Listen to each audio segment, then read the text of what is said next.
Welcome to the Rise News. You're watching the morning show with me, Biola Labi. Ahmed Adetola Kazeem is a lawyer and a founder of Prisoners' Right Advocacy Initiative, an NGO advocating for the rights of prisoners and also rehabilitating them.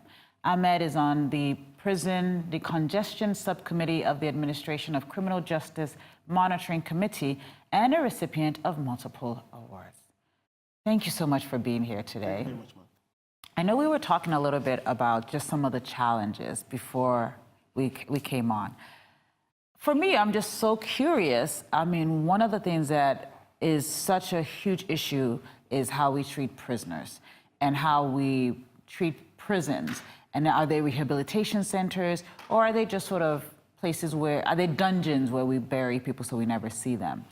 And for you to be young and be doing this work, I just want to understand, what changed for you? What was the moment what drove you to this work? I am someone who believes that whatever I do, whatever competence I have, I should use it in serving humanity. I'm a lawyer, and I remember granting an interview sometime, and I said... And also a Washington Mandela Fellow as well. And an arbitrator. But I believe I was created to serve humanity, and I was created to make impact. So when I was serving in 2009, 2009 in Abia State, I took up some of these community service duties, and one of the areas I focused on was prisons. I got some prisoners released, renovated some aspect of the prisons, and did some other work in the community. But upon my completion of service, I was the best youth corps member in my state that year. So I felt guilty that I did what I did because I wanted the awards. So getting into reality, I wanted to really do what I wanted to do without the thoughts of awards. So I went to the prison, took up some cases, and that was how I started. So what prison did you first go to? What was your first experience in a prison in Nigeria? My first experience was Ijebu prison when I was in the university. We visited the prison as students, and I remember promising the prisoners I was going to come back to assist them when I become a lawyer. So I think some of these thoughts comes back, and I said, and I like to promise and fulfill my promises. So Ijebu prison was the first prison I ever visited. So when you walked in for that first time, what was the things that struck you? What was, like, when you walked in the prison, you're like, oh, this is good, or this is not good? Definitely, this is not good. Well, it's a prison, but I mean, did you feel like like even prisons can be humane? Did you feel like there was no sign of humanity there? I felt so. Because you saw smelling prisoners, you saw diseases, you saw, so it was very depressing. Let me use the words that they had there. It was very depressing. So that is the way the prisons are, most of the prisons. Some are better than the other, but most of the prisoners, the way they are, overcrowded prisons, awaiting trial persons, innocent souls dumped in the prisons, criminalized. Out of jail, when they come out, they are still in chains. I remember delivering a topic there, out of jail, still in chains. They are out, but nobody to stigmatization, diseases. I've assisted prisoners out who develop kidney diseases while in prison. One called me yesterday. 2 weeks ago, we were able to release about 6 prisoners, 3 apiece. They had spent 8 years in prison without trial. So when he got out, he called me yesterday and said he developed ulcer problem in prison, and that is giving serious issues. So that is the health issues within the prison, a lot of issues within the prison system. How do you stay focused on helping prisoners and not be overwhelmed by sometimes the hopelessness of the system? Well, it's the hope that our little efforts are making impact, because you have to keep them engaged. You have to give them hope. Because particularly realizing that many of them are actually innocent. That is one key factor. Let's talk about that a little bit. Yeah. Why are so many innocent people in prison in Nigeria? I think it's the system. It's the system, the corruption, the police, the security agencies. You are arrested probably for some very minor offenses, probably crossing the road, probably cocaine, and the policeman says, okay, you have to bribe me. If you don't bribe me, then they compound the problem. Because and most people are charged for very serious offenses, armed robbery, murder, without committing such offenses. Because they know that once they charge you for such offenses, you'll be in prison for a long time. And many times when people, probably you are in a contract with somebody or you have an issue with somebody, the person tells you, I will deal with you, particularly if you are poor. Then he arranges with the police, and what the police, don't worry, we know what to do for him. You will never see him. You might never see him again. So what they do is charge him for very serious offenses, and he's done there.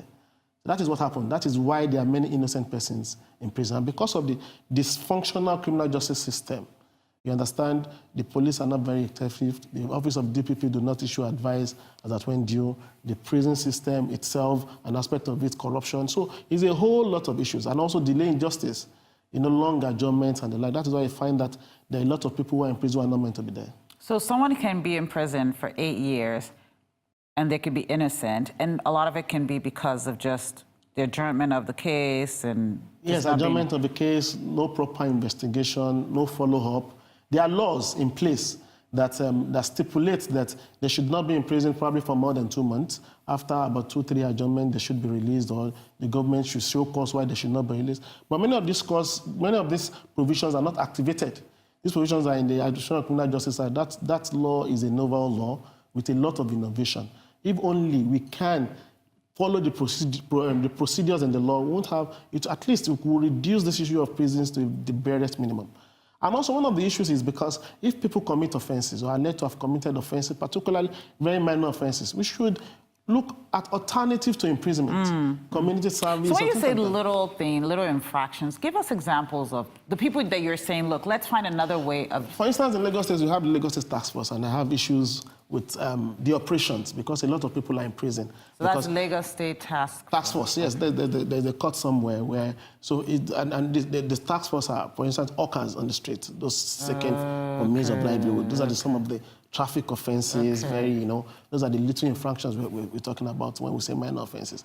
But you could be surprised. Can we just not give them a ticket or something? Definitely, but because we don't have proper tracking systems, you understand? That is why even our issue of investigation, if we have proper forensics, we have forensic labs which are functional, which are in use. If somebody committed murder, you can easily just trace it.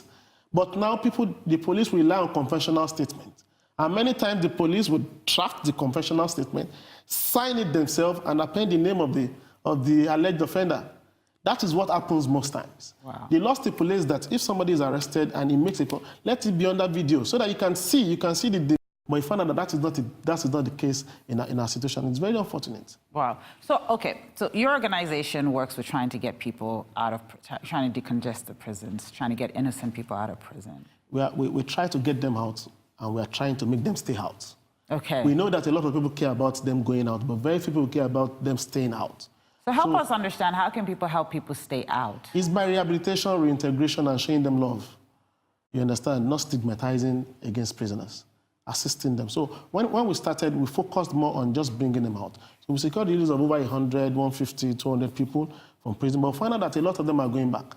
So how do we ensure they come out and stay out? Is to properly engage them, to empower them, to educate them. So we have 3 programs we run: Represent an Inmate, which is the normal advocacy program, going to court, getting them released. So we have the Empower an Inmate program. That is where we teach them vocational skills. We get people to teach them vocational skills. And we also fix them to job when they're out of prisons. Then we have the Educate an Inmate program, where we provide pro bono teachers to teach in schools, in the prison schools. And we also establish schools where there are none.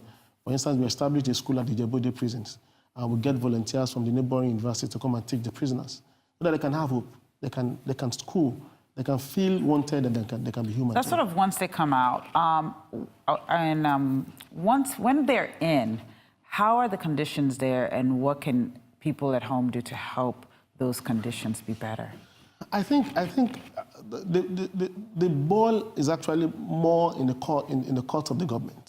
So this is a government function. Yes, there's little... There's no advocacy work that people can do? No, people can advocate. You understand? Of course, that is what we've been doing. They can advocate. They can also, those who are lawyers can volunteer with organizations like ours to assist prisoners' house. They can also empower them. They can get them jobs. They can get them fixed. They can make them have hope. And those in places of power, those close to those in places of power, can also advocate for more. We need, actually, it's not as if we have a lot of people in prisons in Nigeria. For instance, South Africa have more prisoners, and their population is not as much as ours. But you find out that there are many saints in prison, and there are many criminals on the streets. You understand? So how can we help your organization?